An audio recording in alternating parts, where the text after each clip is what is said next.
if you are mindful, you're actually able to juggle all that stuff at the same time.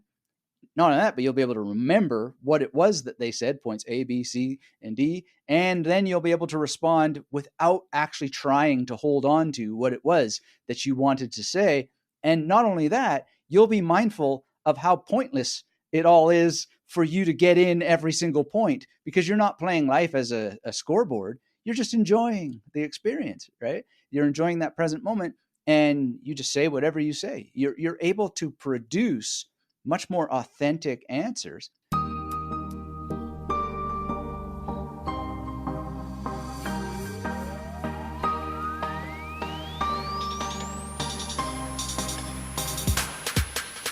Welcome back to another episode on Find Joy with Joyanne, the podcast that is all about helping you live and lead a life with joy. I'm your host, Joyanne Chan, and every Wednesday we are giving you access to the world's best and brightest minds in their fields on our show. Listen in as these leaders impart their wisdom, inspiration, and stories to empower you to live joyfully with intention, passion, and purpose, and celebrate the struggles and overcome the challenges we may face each day with the tools and insights that we are going to share with you. Whether you are looking to improve your relationship, find your passion, learn how to embrace the present moment, deepen your spiritual connections, or learn the magic of manifestation and law of attraction to attract more abundance, this podcast is here to guide you every step of the way. As your host, I am also challenging myself to dig deeper to learn and unlearn and ride along with you. We are not here to tell you how to live your life because it is your life. But this life is all that we have right now. So my friend, why not live our life to the fullest? So I hope these conversations and stories will guide and inspire you to live your life to your highest potential and a life that you are proud of as you continue to grow and evolve in your own journey. So if you are ready to start living a more passionate, purposeful, and joyful life, join us every Wednesday on Find Joy with Joyanne for inspirational stories, powerful message, fun conversations, and empowering thoughts with me and my special guests and friends. And now, without further ado, let's dive into today's episode. Do you ever want to improve your focus and memory? Joining us today is the founder of the Magnetic Memory Method, a systematic 21st century approach to memorizing foreign language vocabulary, names, music, poetry, and much more in ways that are easy, elegant, effective, and fun. What separates him from other memory trainers is that he doesn't focus on long strings of digits or training for memory championships. He offers simple techniques for memorizing the information that improves your daily life. And he's here today to help you gain focus, concentration, and mental clarity to boost your confidence, personal mastery, and business achievement. So guys, help me in welcoming the memory expert, Anthony Metivier. This episode is sponsored by Get the Law of Attraction. If you have been listening to this podcast, you will know that I am a big believer of the universe and the law of attraction. Get the Law of Attraction is a spiritual and inspirational company that gives you something really good like chocolate chip cookies to feed your soul and your mind every single day. They provide daily Instagram posts and reels on the universe, gratitude, spirituality for your headache life. They also have an educational course on the Law of Attraction and Gratitude Journal, and their links are in the show note below. Go to their website and use promo code Joyanne, Joyan, when you sign up to get $25 off. Hi Anthony, welcome to the show. Hello. Thank you for having me.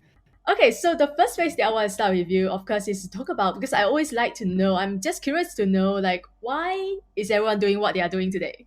Like, what brings you to do the work that you are doing today? So is there a story behind the work that you are doing today? Too many stories to tell, but I was a professor. I taught film studies for a long time, which in a way is memory. People tell their stories, they write them in screenplays, and then they put them up in the movies, and then we either remember them or we don't. And then there's reasons why we remember movies and why we forget other ones. So in some sense, I've been teaching memory for a very, very long time. But what ended up happening is I wound up not teaching at university anymore, and I was looking around for a job and I couldn't find one. And so I was helping an entrepreneur who had a school for helping people with test prep and these sorts of things. And she basically gave me an office in the school that she had, the after school, I guess you would call it. And one day, I was just helping her with curriculum. I wasn't doing any teaching there at all. And one day, a teacher didn't show up, and she said, "Can you go in there and take over this class?" I said, "I guess so," but I'd never taught high school students before, and I really didn't know what to do with them. So we went through some stuff for like 15 minutes, and I figured I did a decent job with whatever that was. And then I said, "What do you guys want to do next?" And the kid said, "We don't know. You're the teacher." So I said, just spontaneously, I said, "Would you like to know how to recite the alphabet backwards?" And they said, "Absolutely, this would be great." So I taught them, and in about 4 to 5 minutes, they were all reciting the alphabet backwards. And then I filled up the rest of the hour teaching them about how to memorize cards. And they asked me, "Would you write down all of this stuff?" And I said, "Sure." So I wrote this document to give to them. And that turned out to be the basis for my first book, which went on to be this crazy bestseller during the original Kindle gold mine. And I never looked back. And it was just because of this accidental thing happening, because I never would have thought to ever teach the memory techniques that I knew. I had been using them for years and years and years, and it just was an accident that somebody asked me to teach, and I spontaneously filled the time with memory. That is incredible. What a story. I wasn't expecting that. So you mentioned about you have been using that techniques for years and you just haven't thought about teaching it. So how did you learn about that technique? Like did you learn Mm, it from someone else or did you actually like how did you learn it? And where did you yes, learn it? I've learned it from many, many people and Okay. thousands of years of tradition and more scientific studies than anybody has time to read. Not even I have enough time to read them all, but I've read a lot of memory science. But basically, what happened is many years before this teaching situation that I just shared with you, I was in grad school Mm. learning to be a professor or preparing for that work, and I had a very bad depression, so bad I was hospitalized at one point for a couple of months, and I couldn't focus, I couldn't concentrate. The medicine they were giving me, they thought was helpful, but actually it made it worse. I was even less able to concentrate and focus, and all I wanted was to be off the medicine so that I could feel better, but I knew I probably was better off taking these pills.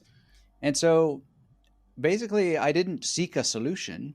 I just was skipping out on life, and I was, instead of reading books and stuff, I was on YouTube, and I was watching, and this is like the early days of YouTube when it was crazy stuff. We're talking 2004 or 5, something like that. Maybe it wasn't even YouTube. It might have been some other video platform, but I found these magicians, and I remembered when I was a kid how much that I loved magic, and I'd even seen a street magician. Like, this is around when David Blaine is starting to do street magic and all this, and I'd seen a street magician at the campus, and this triggered something in my memory.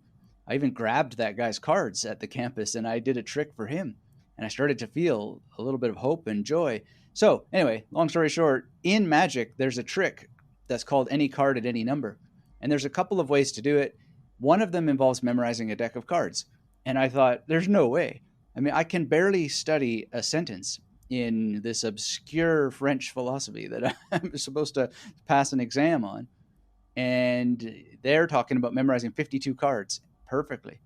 But I tried the technique anyway because I was avoiding life, and why not? So it turns out it worked, and it worked really well. And I instantly saw that if I could just get these weird ideas from all the philosophy I was reading onto cards, then I could memorize it the same way. And I never looked back. I just kept using memory techniques over and over and over again. And the best part is I started to feel better. And many years later, I came across research by people like Tim Dalglish, Dr. Dalglish, and his team, and they have used these techniques to help people with depression and people with PTSD. And he's just one of many, many researchers, and they've seen that people get boosts in mood. So it really saved my life at the end of the day, but it also saved my career because I was going to drop out basically and try to be a street magician. But I'm glad that I didn't, because it's cold in Toronto where I was living at the time. You'd only be able to do street magic for a couple months a year. Yeah.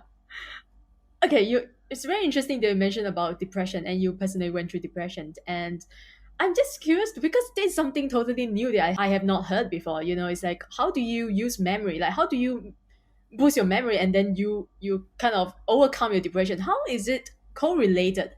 If Mhm. you can give us like brief explanations of the reason behind it. I think there's a couple of ways. So, without getting too deep into the science of it all, we have working memory, we have short term memory, we have long term memory. And if you think about your computer desktop, Mm-hmm. that's your consciousness, let's say. Mm-hmm. And the size of your computer desktop has a lot to do with how that it can manage different amounts of information. So if you're working with a very, very small screen, if you have a bunch of stuff in there, you're not going to be able to move it around. You're not even going to be able to see it properly, right? And your short-term memory, which is kind of like the law that governs how information gets into long-term memory, it's just going to chuck a lot of that stuff into the trash. But it's going to be very slow, it's going to be laggy and draggy and all that sort of stuff. But when you do memory exercise, you're actually making that space, the space of your working memory, bigger and bigger and bigger and bigger. So it can move things around with a lot greater ease, simplicity, dexterity, and so forth. And instead of throwing a bunch of stuff in the trash, it's going to put more stuff into folders because it's got the space to do it. It can see the bigger field. Now, that's an analogy and a metaphor. But also, what's happening, or at least this is what some of the studies show, is you're getting more dopamine production, Mm. which is like eating chocolate. You get this little boost of dopamine or drinking coffee. You're also getting the production of myelin, and all these opioid receptors are firing. So there's that, which will make you feel good also. And then, of course, if you're coming across something and you have this weird phrase like megaston topos hapantagar kori in Greek, or ancient Greek, better said, and then you just remember it, well, that feels pretty good too. Your confidence goes way up. And that's what happened to me. I mean, I still to this day have bad days where I really don't feel that good, but I still have this confidence because I can remember things due to the memory training. And just to use my memory makes me feel good. It's like an internal drug that just cures, not entirely, but just helps things be better, literally be better, and reminds me of how good I've got it actually at the end of the day, even with problems. Yeah, yeah. I mean, thank you so much for explaining because you're basically describing my desktop right now. My desktop is a mess. You talk about expanding our consciousness. I really love that. I would love to dive deep into that. I know you also teach about like meditation based memory, techniques and stuff like that. We'll talk about it later. But I Mm, want to first talk about how did you discover because you have your own framework, right? You have your own techniques, your method that you call it the magnetic memory technique. So can you give us another brief introduction, I would say, or what is the technique about and how does it work? yeah. So magnetic memory method is so named literally because, okay, we talked about the desktop, right? But imagine you have a fridge and you want to stick the concert tickets on the fridge and you just want to remember where your concert tickets are so that when it's time to go, you know exactly where they are and they are stuck there with a magnet. That is the core of memory techniques. It's been the core of memory techniques for thousands of years is the idea that information can be placed somewhere in space and when you need it, you know where it is and you can go and get it. And so they used to use in the ancient world the idea of a wax tablet where you would scratch into wax something you wanted to remember. And that's how they described what you're doing it with memory techniques. But we don't really write with wax tablets anymore. So, but we do have fridges and we do have magnets. So I use that metaphor. But the other thing too is that a magnet repels distraction. So you can really use this technique to help yourself focus on the most important information, place it in your mind using a technique called the memory palace. So if you can remember where your fridge is, you can use the memory palace technique because you could put a weird phrase, like I just said in ancient Greek, on your fridge. Megaston topos hapantagar kori. And that's just having like Megatron from the Transformers, stuck in that area near the fridge and a bunch of other associations. And Megatron It's just it's that very beginning of that statement that's got that same meg sound. So very, very simple. And you can do that with any information. You can do it with numbers, you can do it with symbols, you can do it with dates. And then there's there's there's a little bit more to it than that, of course. But that's the core of it. And again, it's been around for thousands of years. And in the last 3 decades, basically, memory champions have taken this deeper and deeper and deeper with greater speed and dexterity. Scientists have scanned their brains, and I've absorbed all of this by studying it intensively. I've gone to competitions myself and really just thought, how is the best way to teach this to other people and help them apply it to big goals like I had with my PhD? So, I don't do everyday memory improvement. I do memory improvement for everyday life, but also for those big goals. People want to pass certification exams, they want to get degrees, they want to learn languages. That's the core focus that I work on, the life changing, earth shattering, reality denting goals that make a big difference, as opposed to, oh, well, I just want to have a better memory, because better memory doesn't even mean anything. But that's typically what you see on the market is, just better memory, whatever that means. I go for the gold with the training as I use it myself. Yeah, that is interesting. Everyone said I want to have a better memory, and so you mentioned about you don't do memory exercise every day, but you do it for daily life. So how often should we train our memory? Well, should is such a dangerous word, right? Uh, I would recommend that people have a goal and then think about what they want their mind to be like, and then just follow the likelihood. What is the most likely thing that's going to get you there? And should it be every day? Well, not necessarily. It can be, though. You'll certainly feel it more if you do it every day. But there's lots of ways to exercise your memory. There's reading. Reading is going to give you a lot of working memory exercise and short term memory exercise, and it's going to get more information into your long term memory, which gives you more long term exercise. So, should you read every day? Well, you already are reading every day. I mean, if you live in modern society, you're reading every day. But are you reading in a way that is uninterrupted, sustained, silent reading where you're really focused on that text? Probably not. So, I'm not going to tell you you should or shouldn't. But if you want to be a top performer, I know you serve leaders, and entrepreneurs, then not only might you want to say that you should, but you're probably not going to make any good swing at the in the baseball game of life if you can't focus long enough to be able to do that. So one of the number one things you can do is just read more and read in a way that is uninterrupted. So the phone, not just off, but not even in the room. I call that digital fasting. That already will help restore so much of your focus and your concentration. And yeah, just reading. So whether you should or shouldn't is up to you. But obviously, if you want to be a top performer, then you don't need anybody to tell you that you should. You know already. And all kinds of people have guilty posts on the internet all the time. Oh, I should be doing this. So everybody's already telling themselves that they should be doing more. So it's just a question of, you know, do you want more help and so forth in the actual memory part? But that's just one simple thing you can do. Just read more. Okay, that's very interesting because I do read every day. I mean, like books, and I realized that sometimes my mind just wanders off, and I have to come back. Oh my, I was reading, but my mind is not there. I'm not there. I was thinking about something else, but I'm reading, and I found it. Of course, I have to work on my memory now talking to you. So how do we? Okay, before I go there, I want to ask another question, which is because I think you mentioned about we should. Okay, again the word should. We should reread at least one book every month. And why Yeah. is that?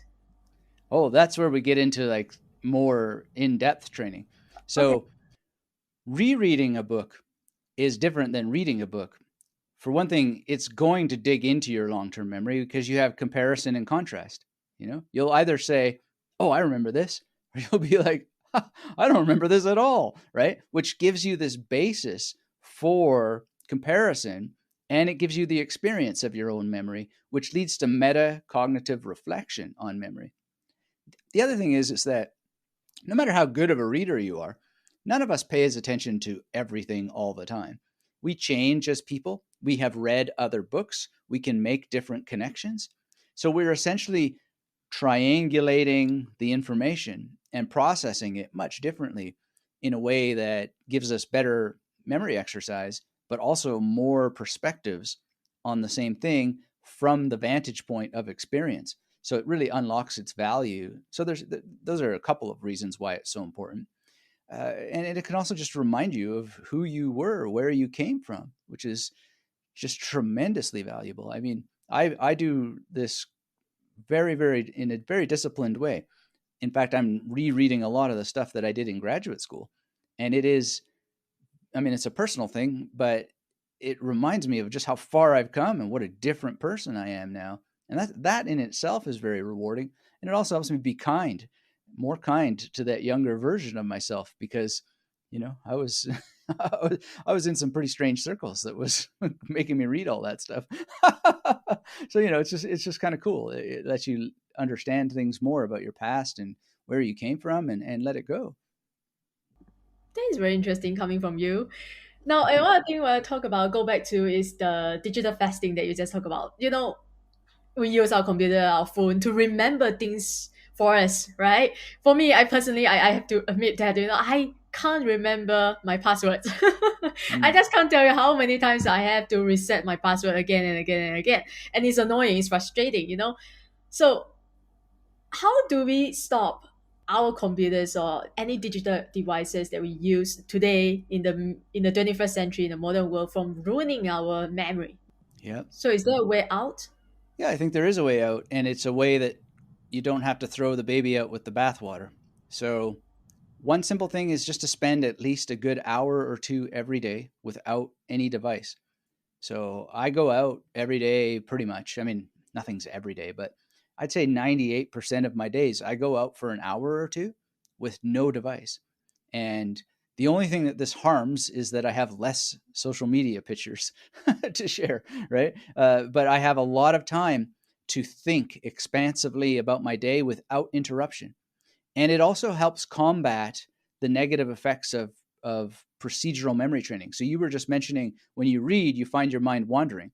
Well, one of the reasons why that happens to so many people is because they're scrolling. And this causes a procedural memory development where you're starting to scroll even when you're reading a book that has no scrolling function. You're starting to do dual path readership and you're skimming and scanning as if it was the internet, which is not good, but that's coming from a procedural memory training, hours and hours and hours of doing this. When you take a break from that entirely, you heal your mind, but you also combat it with another form of procedural memory training, which is the ability to sit with a book and go from left to right, down the page and be very focused on that. So you can heal yourself just by setting an hour or two a day aside to be away from the machine. Very important. Another thing that you can do is just schedule your time differently so that you're using the internet in dedicated doses. So rather than 500 tabs open, which sometimes I do. I mean, there's certain projects that you can only do with multiple tabs open. But as soon as you can, collapse all those tabs and try to work within blocks of time. Like I'm going to do this project. It's got to have 40 tabs open. As soon as that's done, they're gone. And I go back to just one tab at a time or two or three tabs or whatever it is. Try to limit that because that moving around from tab to tab to tab to tab to tab, that's training your mind to want and crave distraction. So you've got to try to be more focused and practice singular focus, which you can do on apps and technology. It is possible, but you just got to think about how you're doing it and try to avoid skipping around all the time. Okay. Okay. So you're saying that multitasking is not, because do you believe in multitasking, that we can, as human being, we can really multitask, or is impossible? No, we absolutely can multitask. It's just whether or not you can multitask relative to the goal. So, for example, Beethoven, he wrote Mm. 9 symphonies. And when we hear that, we imagine, okay, he wrote Symphony 1, then he wrote Symphony 2, then he wrote Symphony 3. No, that's not how he wrote them. He wrote a bunch of them all at the same time. In fact, the famous Fifth Symphony was originally performed as the Sixth Symphony. He later changed it to the Fifth Symphony, right? And he was writing them all at the same time. He was switching between them. That's the equivalent of having multiple tabs open, right? So you can do this. When I go and do name demonstrations, I memorize 40, 50 people. I'm definitely multitasking because when I'm thinking about Martin, I'm also thinking about Sharon at the same time to keep Sharon's memory building while I'm working with Martin and so forth. And I can remember their names 2 years later, but I have to multitask in that moment. I have to do a lot of different things at once in order to pull that off. Incidentally, people come up to me after these memory demonstrations and they say, "Oh, I could never do this."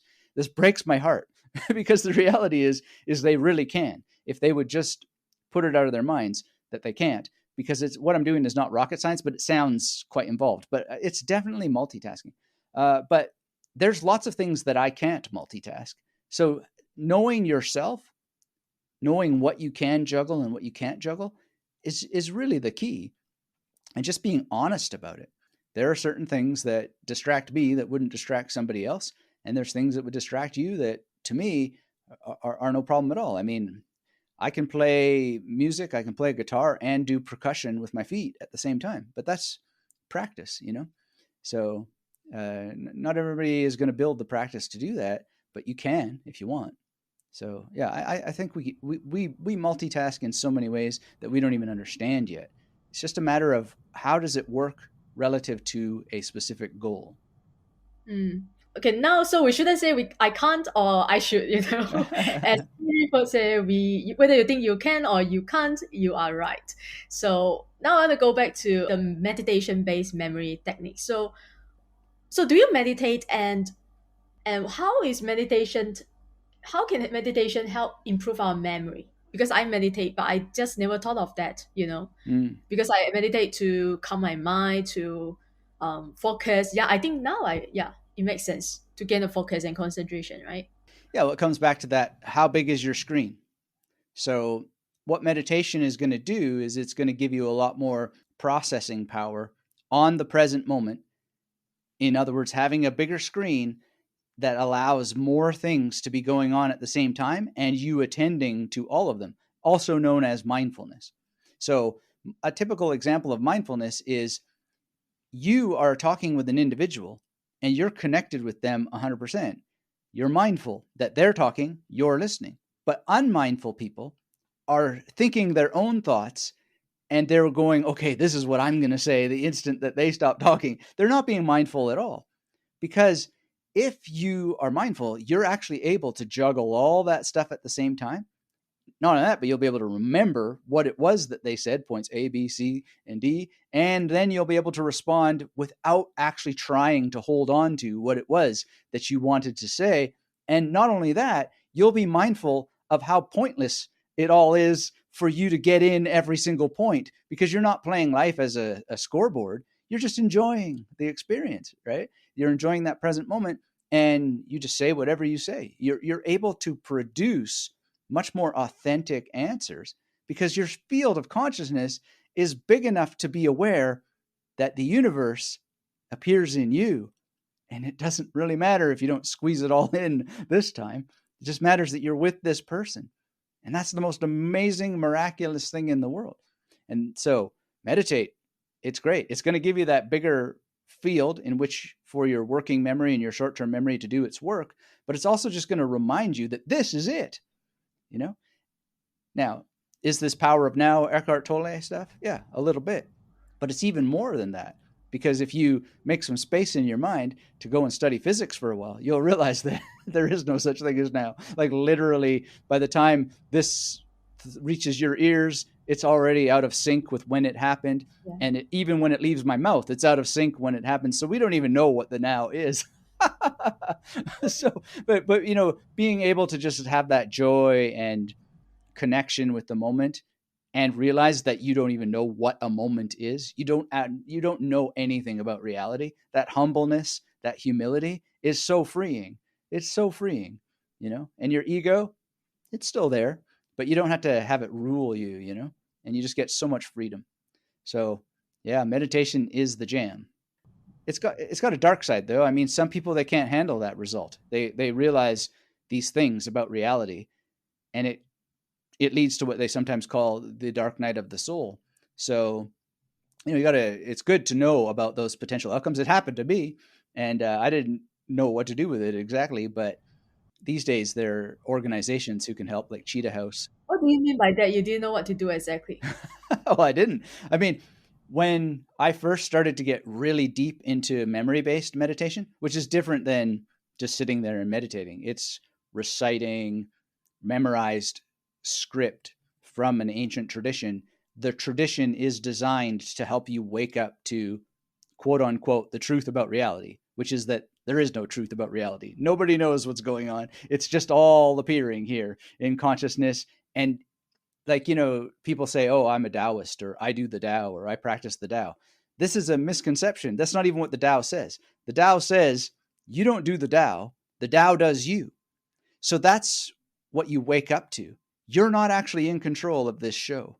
You never were. You never will be. There's something that's doing you. And that's very simple. Like, do you ever choose the moment that you get hungry? No. All of a sudden, hunger appears in you, and it's like you're going to eat something, or else you're going to get more hungry. So you're driven towards that fridge we were talking about before, and then you start to eat. Or, you try to hold your breath. Eventually, the will, or the Tao that does you, is going to make you breathe, you know? So you're not in control of all this. So when you wake up to that and you realize that not only are you not in control of it, but there's no reason why any of it's happening, any reason that you come up with is a story that's appearing in your mind because somebody else gave you language. That language is your language for arbitrary reasons because you grew up in this place and not that place. Could easily have been Mandarin, or it could have been Italian, or it could have been Swedish, whatever, right? It's all just accident. It's all just chance.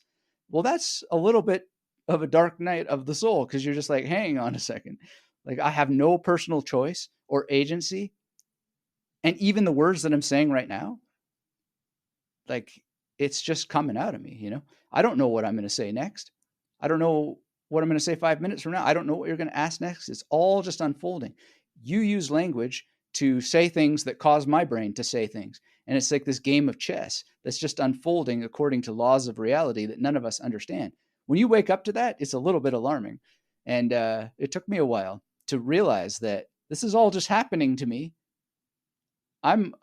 Some guy thinks that he's watching it, you know? But where is this guy? I can't find him. This little voice in my mind, where is that voice? Where is it? I can't grab it. I can't touch it. I can't dry it. I can't break it in half. I can't light it on fire. I can't get it wet. It's just constantly being reality, moving me, and I can't move it. I can only just watch it unfold. Yeah, that's pretty alarming when you realize that. But then you get used to it and all's good. That was deep. I wasn't expecting us going that deep into this, the topic of consciousness and stuff like that. Because I'm just very curious about everything that you just talk about, like consciousness, spirituality, the universe, and everything, right? But I think that is another topic for another day. Right now, let's focus on the memory. But you also teach memory-based Mm. meditation. So how is it different from the traditional meditation methods or what we see in the market today? Well, it's literally memorizing mantras and memorizing them and reciting them from a memory palace. And what this does is it helps all kinds of levels of your memory. Okay, wait. What is a memory palace? So it's like that idea that we have, remember that phrase, Megaston Topos Sapantagar Kori, and we have Megatron by the fridge. It's that room, that fridge is in a memory palace. Memory palace is just a mental construct based on a real place. So with memory based meditation, you're going to pick a place. Like, for example, I used to have these memories I didn't want to have, childhood trauma issues, right? So I thought, how am I going to get rid of this? And I thought one of the best ways that I could possibly get rid of this is to turn that home where all that bad stuff happened into a memory palace and put a piece of poetry in it or ancient Sanskrit mantra that talks about how you are not your memory. And I memorized it in that memory palace. And it starts Mano Bujahankara Jitani Naham. And it's a very beautiful piece. I don't sing very beautifully, sorry, but it sounds beautiful when it's sung by a real singer.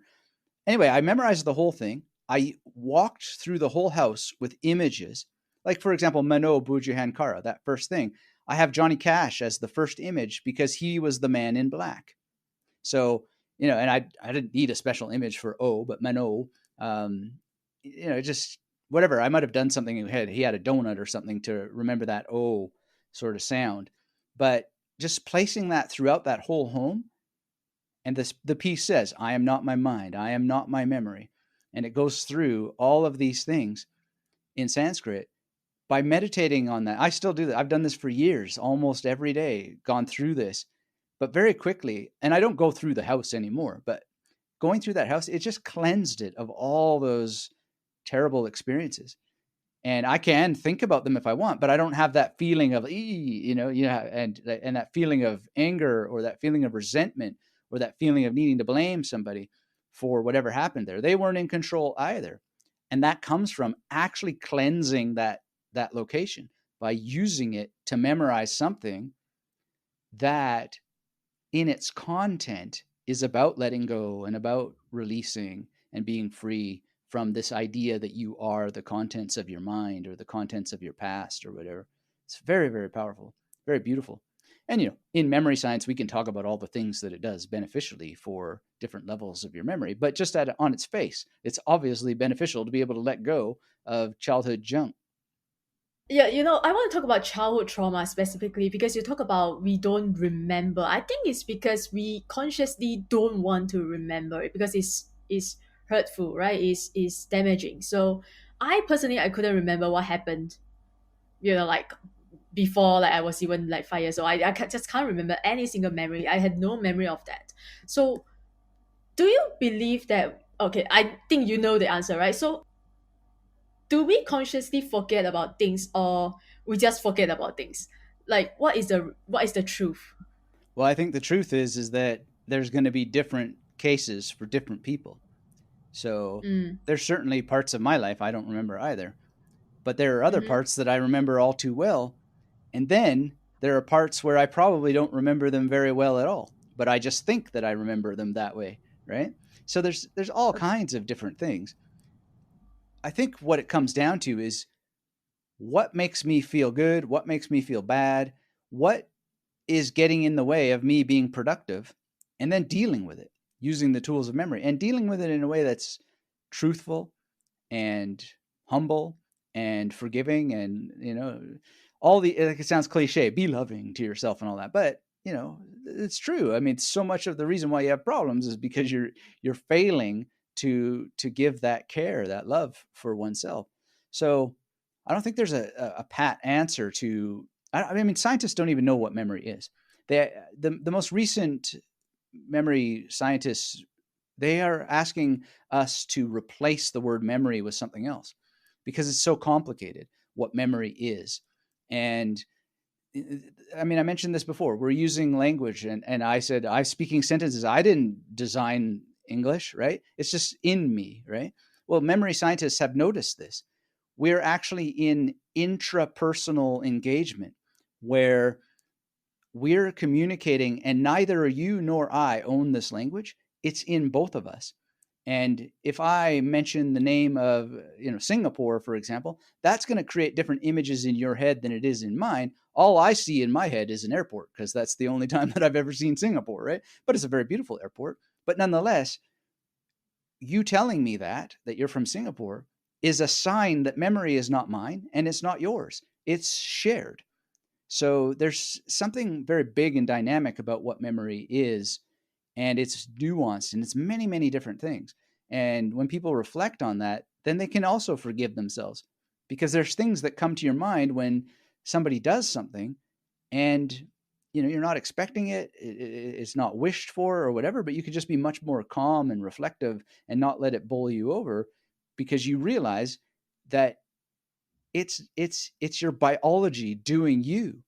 It's making you respond in particular ways, and you can actually do something that interrupts that flow of, like stimulus and response by taking some sort of command over whatever this thing memory is inside of your biological body. You can really do tremendous things that way. So it's not as simple as a memory issue at the end of the day. It's many, many things going on all at the same time. Yeah. It's not a good news. I mean, so okay, so why do people forget in the first place? And does it get worse with age? Like when you are getting older, then you just tend to be forgetful. Mm. Like we all said, old people are forgetful. Can old folks? Do you work with old people? Do you like? Can old folks? Is there a chance for them to still improve their memory, even or is too late? Oh, for sure, for sure. I mean, if you think about it, there's all kinds of senior members of our community who go and get their hips replaced, and they sometimes report great results. They're much more mobile, and they're doing it in their 70s. So if you feel that your memory is not as sharp as you would like it to be, you can do something about it.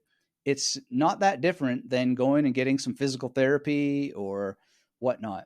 Age, in fact, many people who are older have the advantage because they have more experiences to work with.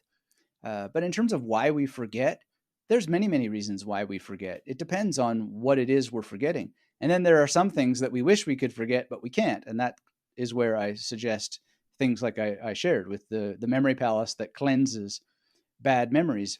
But we forget because the brain deprecates information that we haven't told it is important. We haven't interacted with it in ways that helps it be important. And it's trying to do this all the time because it wants to save energy. The brain is designed to take shortcuts to save energy. So that's one reason why we forget. But there's nothing about age that prevents you from improving your memory. Although there can be things about age or brain trauma that make it less easy for you to make the decision to improve your memory. Can you now share, because people who are listening will be like, okay, that is great.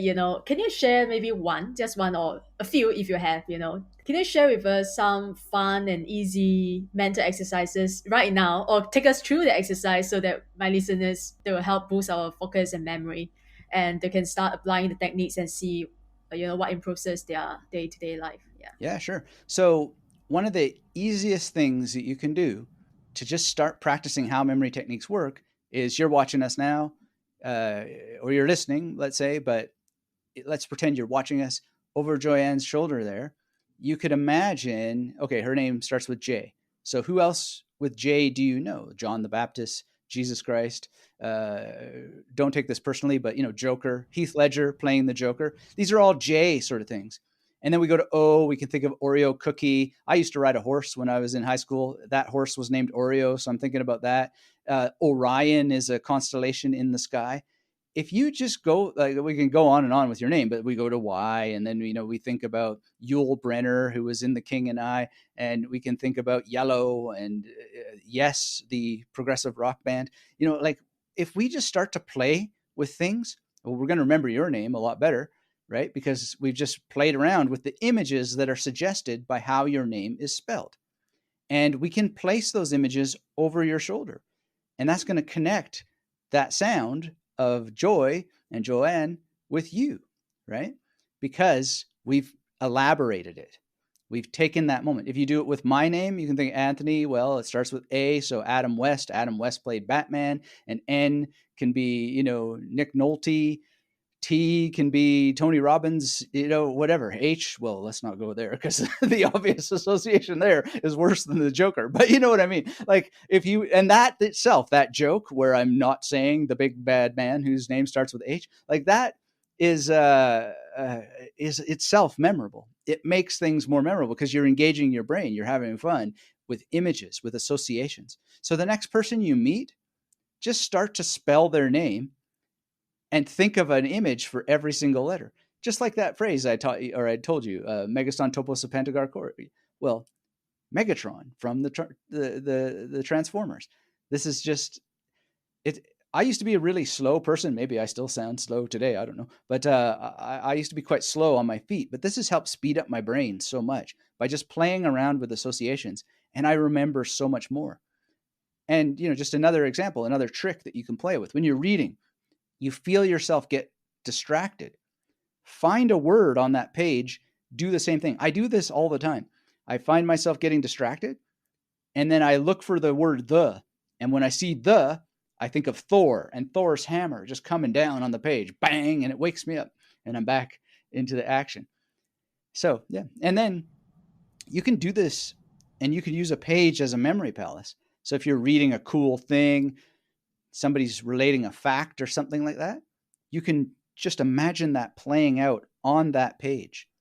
And if you really want to get into memory techniques, you can have an image for every number. So you can turn that page into an image. And then you can start telling people, in so and so's book on page 71, he talks about, Sermon 19 from Meister Eckhart and Acts 9:8 from the Bible. And, Impress people. yeah, well, it's not just about impressing them, but it also helps you have the knowledge, because I can pick up the book that has that exact thing on page 71. Uh, Eugene Thacker is the guy's name. He's talking about Meister Eckhart's 19th sermon and how Meister Eckhart quotes Acts 9:8, which is something like Saul rose up from the ground and eyes wide open saw nothing. I mean, I just memorize all that stuff using the page, and the image for 71 is Captain Crunch. I don't know if anybody remembers that cereal, but Captain Crunch was a very famous cereal. There's a reason why he's 71, because using a memory system, you turn 7 into K, and you turn 1 into 79. 71 is cat. And then the final passage is up onto page 79. So 79 is captain, 71 is cat. C or 7 makes a hard K or a hard C sound. 1 makes a T sound, and then P makes a 9 sound. So it's a little bit hard to describe, and I know sometimes these systems are quite elaborate, but once you master them, you have images for every word. So Captain Crunch, 79, cat is 71, and that's where I know where in that book those things are covered, just by thinking about those images in combination with Eugene Thacker. And yeah, so there's lots you can do, but that's that same alphabetical thing that I just did with your name, or the first couple letters of your name. It's just doing it with numbers now. Okay.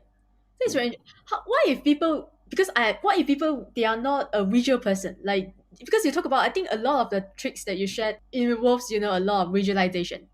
Mm-hmm. You have to imagine stuff, attach images. So what if people are not so much into visuals, they are not visual person, as they say.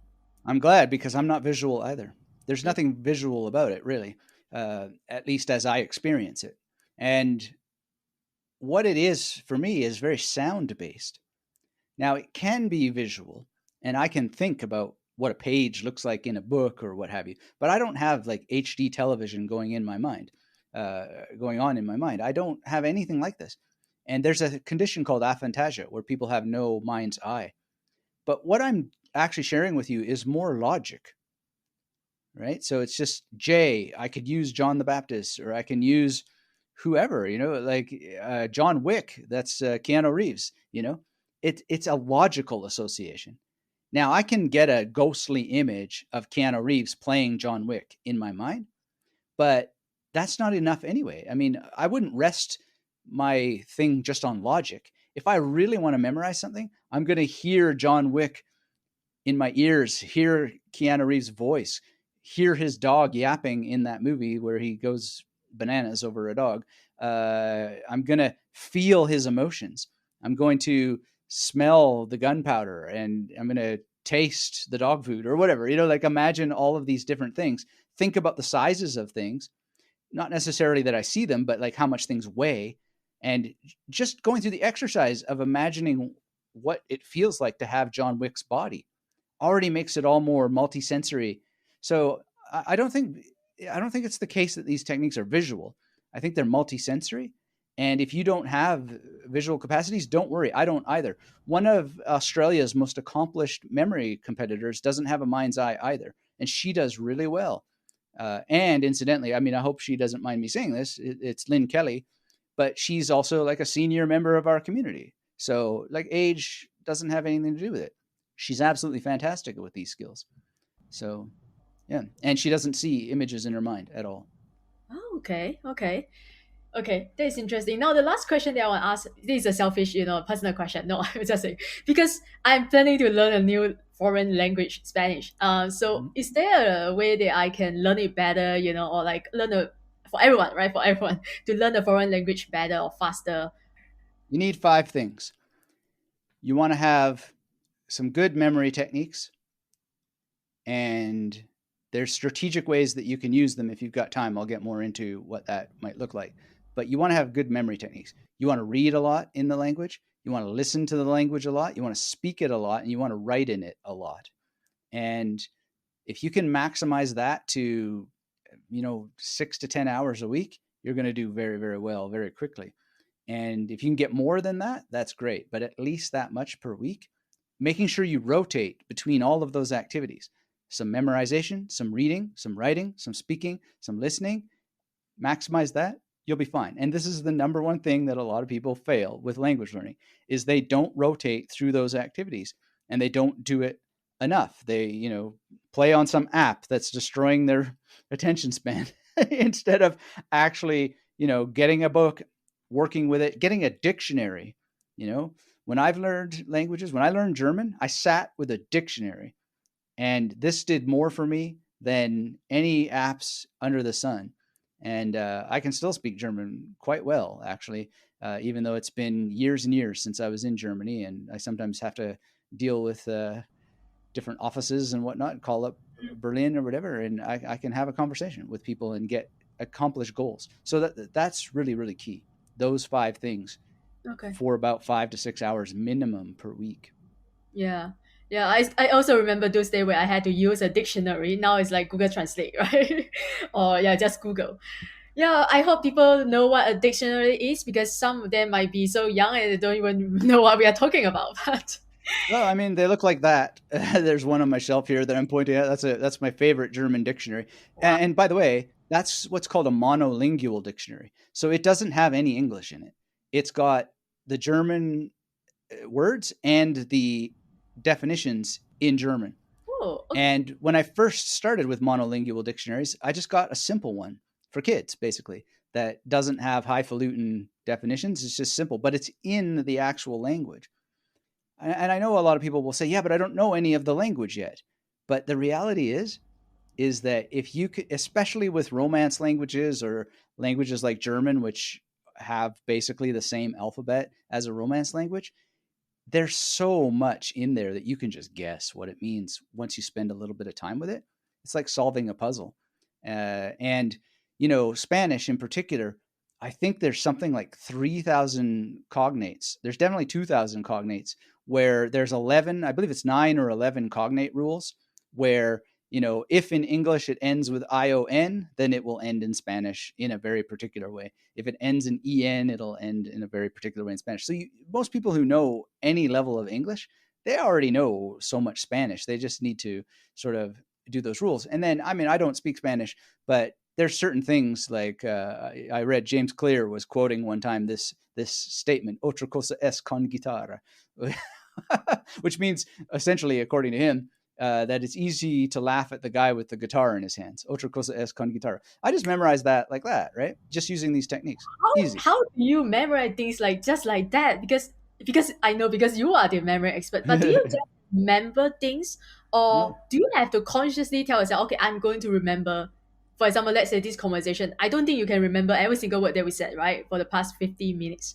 No, and nor would it make sense to do that because so many of our words are and, if, but, then, they, them, he, she, it. Like there's no point in memorizing all the words, right? But I could remember basically probably what we talked about, and so could you. I mean, that's not really at stake. Tomorrow I wake up, I will forget everything.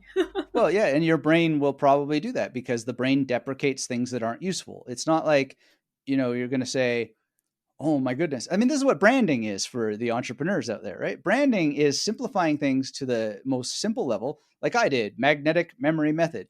Talk about the magnet, the fridge. It's easier for you to find me if you can remember that searching magnetic memory than it is Anthony Metivier. So that's why you have branding, right? It simplifies things because your brain is naturally going to deprecate Anthony Metivier, right? I would be very honored if people remember my name, but it's just not the way that it works, right? That's why we come up with catchy things like "Find Joy." Great. I mean, that's exactly right in terms of a branding thing. So, uh, but in terms of memorizing Otra cosa es con guitarra, right?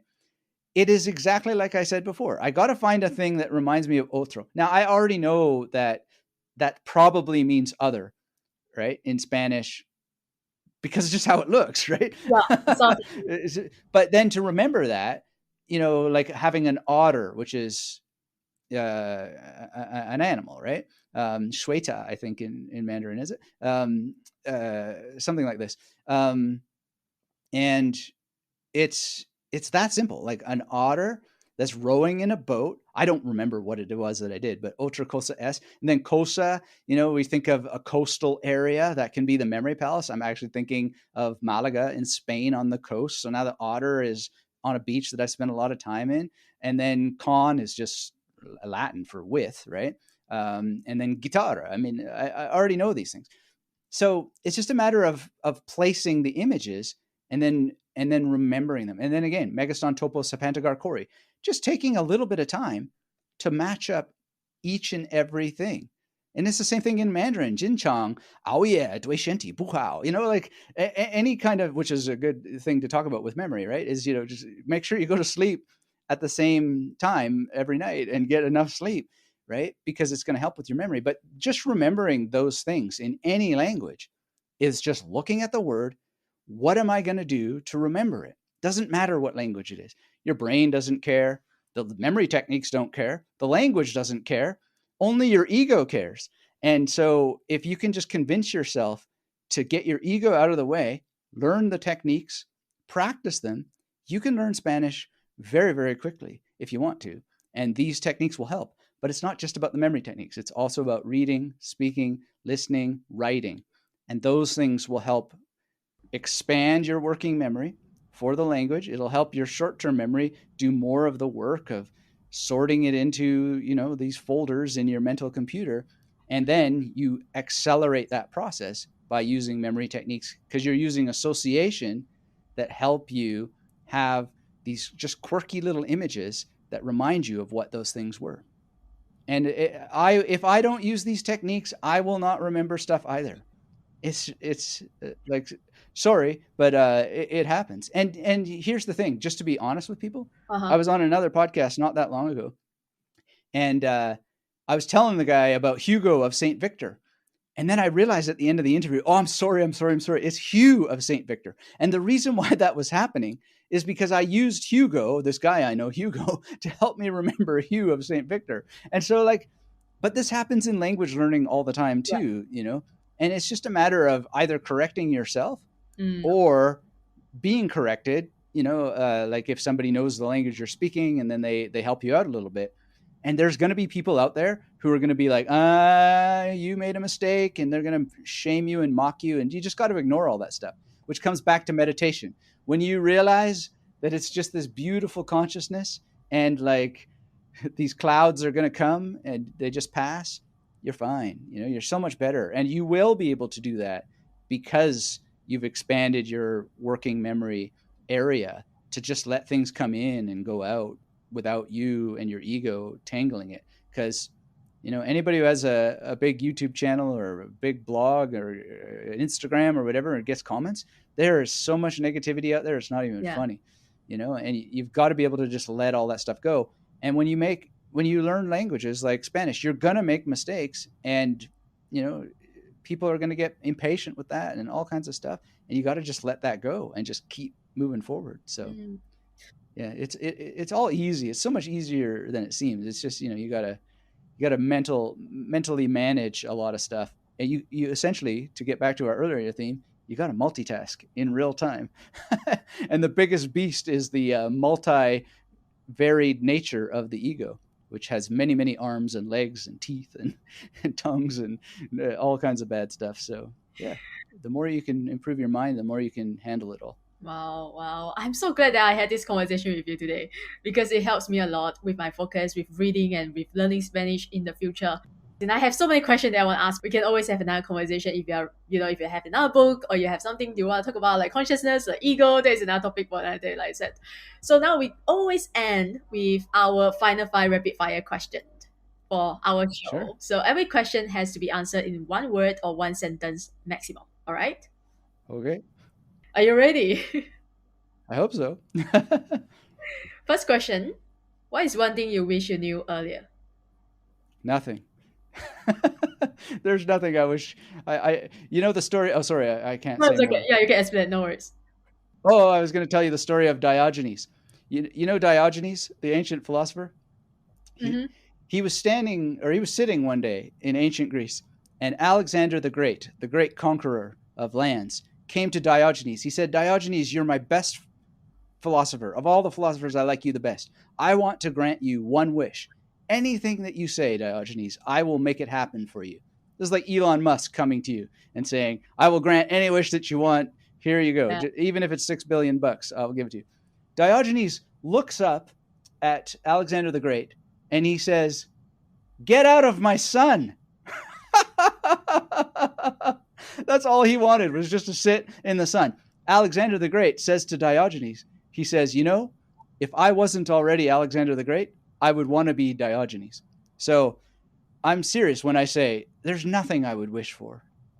This would be to miss the lesson of Diogenes. This is it. There's the sun.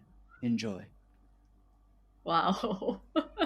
I love that story. And okay, one question. This is like extra question. How do you remember stories? How do you like every time you just have a story to tell? How do you do that? Well, I mean, I read a lot. So reading is one of the best forms of repetition that naturally gets things into your mind. And I've only read that story 2 or 3 times over the years. But the thing is that that story is basically what Eckhart Tolle is saying in The Power of Now. But Eckhart Tolle doesn't tell these stories. He tells a different story, which is, imagine that there's a box and inside the box is the golden glow Oh, and all that. It's the same thing, right? yeah. So when I'm reading and stuff, whenever I come across stuff like that, I always ask one simple question, which is, what else is this like? And then that's the same thing as going, what else is Jay in Joyanne? You know? And then Mm-hmm. I can think of these different things. It's only a couple of things, but it's just relational. Then I remember it so much better. Mm. So when you read, just try to ask all the time, what else is this like? And if you come up with nothing, don't worry about it. Just keep asking it. And eventually you'll start to make the connections. Okay. Yeah, I will start doing it and will let you know. I didn't know the reason why you mentioned about it is because you saw the book right here. I didn't know about that. I thought it's just something that you always talk about, the power of now. Anyway, Oh, well, to the fire question. We yes. digress. Sorry, I don't obey rules very well. It's okay. It's the same with me, but yeah.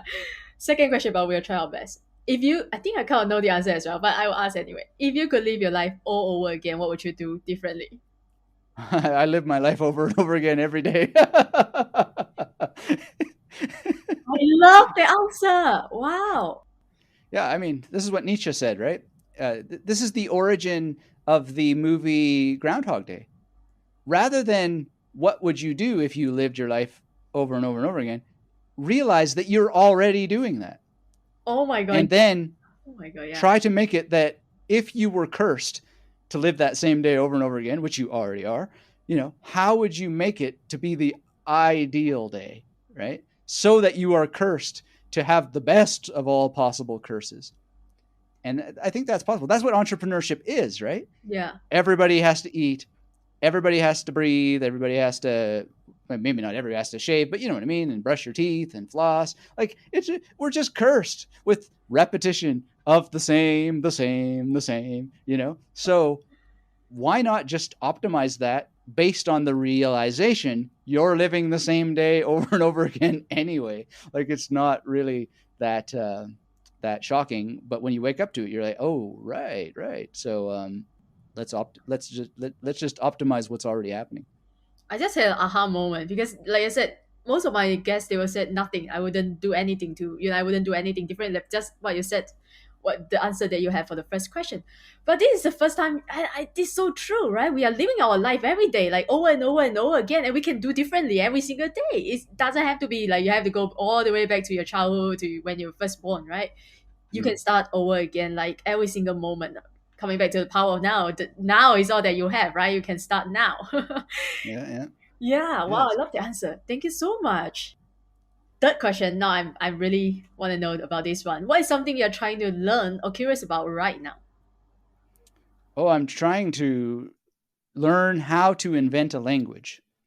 So this is something that is known to be done. Very few people do it, but Klingon from Star Trek, that's an invented language or what's called a constructed language. So I'm learning about how to construct a language for reasons that are longer than the allotted space for the answer. But yeah, that's what I'm learning right now, and it's really really cool. It is very, very cool. I just what language are you going to invent? It's called Zoos, Zooz. So Okay. the reason why I'm doing it is because I recently released this detective novel, which is called Flyboy. And in the detective novel, there's a detective who's learning memory techniques from his mentor, who is a blind memory champion named Jerome. And in part two, Detective Williams writes Flyboy and he releases it. And Jerome, his mentor, also writes a book called The Magician. And The Magician is much more successful than Flyboy. And one of the reasons why it's successful is because it has this language in it called zoos, which the blind memory champion Jerome invented to sound like bats to help him improve his own echolocation because he's blind. And anyway, in order for the story to have the language that Jerome invented, I have to invent the language. And then, of course, they're going to use the language to help improve the detective's memory, but also it's going to later help them solve the crime because they'll be able to communicate to each other in a certain situation with echolocation. So it's like over the top. But that's why I'm doing it. And because I want to do it well, I'm not just, going to make up a bunch of words on the screen, but I'm already doing it. I'm studying Mark Rosenfelder's language construction kit, his advanced language construction kit, learning all about the differences between syntax and morphology, and just like, whoa, there's functional load and syllable weight, and there's all kinds of weird things that you never think about until that you try to actually legitimately create a language. So yeah, that's what I'm learning right now, and it's a lot It's of fun. fun. It's so cool. And something, of course, you will be doing, right? It fits the Yeah, picture, I'm yeah, sure. yeah. Yeah, let me know when you're done with that, and we can come back. You can come back, and we can talk about that. I have to learn the language Yeah, first, so we sure. can do the entire interview in your language. The language is just invented, but my listeners wouldn't know what we're talking about. Yeah, well, it'll sound a lot like bats. Maybe a short one. Yeah. Okay, now the next question is: if you have 5 minutes and the whole world was listening to you, what would you say? Oh, I think I would probably say shut up and chant. And then I would just go into my Sanskrit and sing, even though my voice is not very good. Mano bujahan kara chitani naham. Anyway, it goes on for 6 minutes, so it wouldn't be five. I would break the rules again. But yeah, that's what I would do. Just shut up and chant and enjoy the ride. Oh my god, I love that. The last question is: what brings you joy? Just talking with people and seeing them take action on the most obvious things to do. So many people, they make things more complicated than they are. And really, I just love when they simplify it, take action, get results. Simple equation. Take action, get results. Simple. I love that. Okay, what is one action you want my listeners to take right now? Oh, well, I mean, I would hesitate to say that you should, but yeah, Oh yeah. if you're interested in improving your memory, then look for some memory training and take it seriously. Dive into what it can do for you, and really allow yourself to immerse yourself into the miracle of memory, and it will serve you very, very well. So I think that's a very good thing to do. Thank you. Thank you so much again for taking your time out. I'm sure a lot of people they are they want to get to know you more, they want to work with you, they want to get your books, where can I send people to you? Oh, well, the main mothership, so to speak, is magneticmemorymethod.com. Okay. All right, guys. I hope you love this episode. You learn a lot and go back and listen to it again and again and again. Remember, repetition is key, right? It's mother of mastery. So, and also take a lot of notes. I think Anthony will agree with me on that, right? Take notes, right? So it will help improve your memory. I hope so, right? Definitely. Yeah. Go follow Anthony, go to his website to get your hands on his courses and trainings and get his book and check out all the amazing things that he is doing. Also, I'll put all the links in the show note below. So do remember to check it out. And to learn more about what I do and to connect with me, follow me on Instagram at joanne.chan or visit my website joannchan.com. We release new episode every Wednesday. So if you haven't subscribed yet, make sure you hit the subscribe button so you never miss another episode. And I will always leave you the same way as I leave you with every other episode. Show up. The world needs you and you need you. Thanks for listening, and I wish you all a joyful and amazing day ahead. Thanks again to our sponsor, Get the Law of Attraction. Follow them on Instagram for daily spiritual enrichment and encouragement, especially if your spiritual ice cream cone is melting a bit, you will get a fresh scoop of your favorite flavor of spiritual encouragement and insights. Find Joy with Joanne listeners will get $25 off when you go to their website and use promo code Joyanne, Joyan, when you sign up for their Law of Attraction course and Gratitude Journal. Once again, that is Joyanne, Joyan, for $25 off, and their links are in the show note below.